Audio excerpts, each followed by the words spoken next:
नमस्कार। मैं डॉक्टर लक्ष्मी गुप्ता, सहायक प्राध्यापक समाजशास्त्र। अभी तक हमने अनुसूची के बारे में निम्न विषय पर चर्चा कर ली है। अनुसूची क्या है, इसकी विशेषताएं कौन कौन सी देखने को मिलती हैं, कितने प्रकार की अनुसूची होती हैं और अनुसूची के कौन कौन से उद्देश्य होते हैं। आज हम जिस टॉपिक पर चर्चा करेंगे अनुसूची की, वो भी अत्यंत महत्वपूर्ण टॉपिक है, जिस पे ध्यान देना अत्यंत आवश्यक है। एक अच्छी अनुसूची की रचना करते समय हमें किन किन बातों का ध्यान रखना चाहिए, ये आज का हमारा टॉपिक रहेगा। जब हम एक अच्छी अनुसूची की बात करते हैं तो इसके दो प्रमुख पक्ष होते हैं। पहला पक्ष होता है अनुसूची का भौतिक पक्ष, यानी बाहरी आकृति, और दूसरा पक्ष होता है अनुसूची की अंतर्वस्तु, यानी आंतरिक पक्ष। जैसा कि समय समय पर हम लोग कहते रहते हैं, first impression is last impression, यानी पहला प्रभाव अंतिम प्रभाव माना जाता है। आप जब अनुसूची किसी उत्तरदाता के पास लेके जाते हैं तो आपके हाथ में जो अनुसूची है वो फर्स्ट इम्प्रेशन है उत्तरदाता के लिए।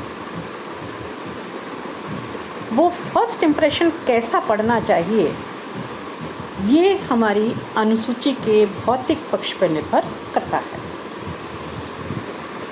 इसलिए इस पे ध्यान देना अत्यंत आवश्यक है, जिसमें सबसे प्रमुख बिंदु है अनुसूची का आकार। 8x11 का एक संतुलित आकार माना जाता है। ना तो इससे बड़ा होना चाहिए, ना ही बहुत छोटा होना चाहिए। अनुमानतः हमारी अनुसूची का आकार इस प्रकार का होना चाहिए। अनुसूची में हम कैसे कागज़ का प्रयोग करते हैं? कागज़ पुराना हो जाता है, पीला हो जाता है, गंदा लगता है। पतला कागज़ होता है। कागज़ कैसा होना चाहिए? वाइट होना चाहिए, नया कागज़ होना चाहिए। जब हम अपनी अनुसूची में प्रश्नों को लिखते हैं तो हमें इस बात का ध्यान रखना चाहिए कि सूचनादाता से सूचना लिखने के लिए उसमें पर्याप्त आकार छोड़ा जाना चाहिए।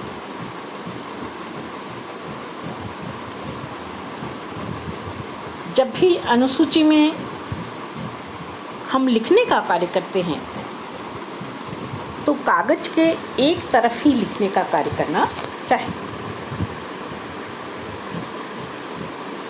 अनुसूची को शीर्षक, उपशीर्षक आदि भागों में विभक्त करके व्यवस्थित करना चाहिए, और जो भी पक्ष हैं, मद हैं, उन बंदों की संख्या सीमित होनी चाहिए। अनुसूची की छपाई स्पष्ट होनी चाहिए, लेख स्पष्ट होना चाहिए। प्रश्न अधिक नहीं होने चाहिए।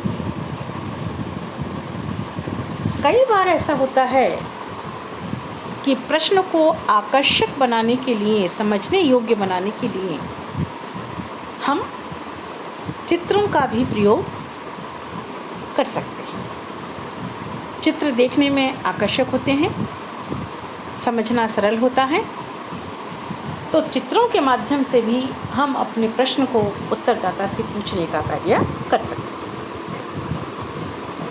तो ये कुछ प्रमुख बिंदु हैं जिसका एक अच्छे अनुसंधानकर्ता को अनुसूची निर्माण करते समय आवश्यक तौर पर ध्यान रखना चाहिए। अब हम बात करते हैं अनुसूची की अंतर्वस्तु। अंतर्वस्तु यानी उसके अंदर हमको क्या क्या लिखना है। इसको समझाने के लिए सबसे प्रमुख बिंदु है प्रारंभिक सूचनाएं।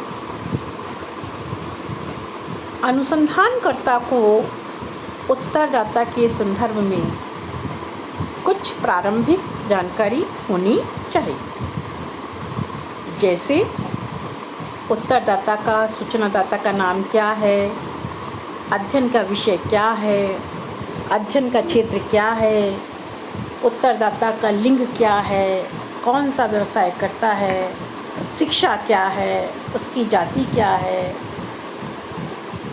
ये छोटी छोटी सी लेकिन प्रमुख जानकारियां हैं जिसका एक अच्छे अनुसंधानकर्ता को ज्ञान होना चाहिए। दूसरा प्रमुख बिंदु है मुख्य प्रश्नों व सारणियाँ। जब हम मोटी मोटी जानकारी किसी उत्तरदाता के बारे में प्राप्त कर लेते हैं, तब हम अपने प्रमुख विषय पर आते हैं। इस भाग में अनुसंधान के विषय से संबंधित विभिन्न प्रश्न व सारणियाँ होती हैं, जिन्हें कि उत्तरदाता से पूछकर अनुसंधानकर्ता भरता जाता है। ये प्रश्न व सारणियाँ उन तथ्यों के संकलन में सहायक होती हैं जिनकी सहायता से उपकल्पना की जांच की जाती है। तीसरा प्रमुख बिंदु इसमें है अनुसंधानकर्ता के लिए निर्देश। कोई भी अनुसंधानकर्ता मनमर्जी से तथ्यों को संग्रहित नहीं करता, वरन उसके ऊपर भी कुछ ना कुछ नियंत्रण का होना अत्यंत आवश्यक है। एक अच्छी अनुसूची के अंत में अनुसंधानकर्ता के लिए कुछ निर्देश दिए होते हैं, जिनकी सहायता से उनके द्वारा यथार्थ तथ्यों को संकलित किया जा सके। इस प्रकार यह निर्देश अनुसंधानकर्ता का मार्गदर्शन करने का कार्य करते हैं, जिससे कि अनुसंधानकर्ता इधर उधर भटकने से बच जाता है और वह वास्तविक तथ्यों को संग्रहित करता है। तो ये कुछ प्रमुख बातें हैं जिनका हमें विशेष तौर पर ध्यान रखना चाहिए कि हमारी अनुसूची के लिए क्या आकार हो, कैसा कागज़ हो, और उसके अंतर्वस्तु के लिए प्रारंभिक जानकारियाँ, प्रमुख विषय कौन कौन से हैं, उसके बाद उसके पास आना चाहिए। और अनुसंधानकर्ता को जो निर्देश दिए जाते हैं उसका उसे पालन करना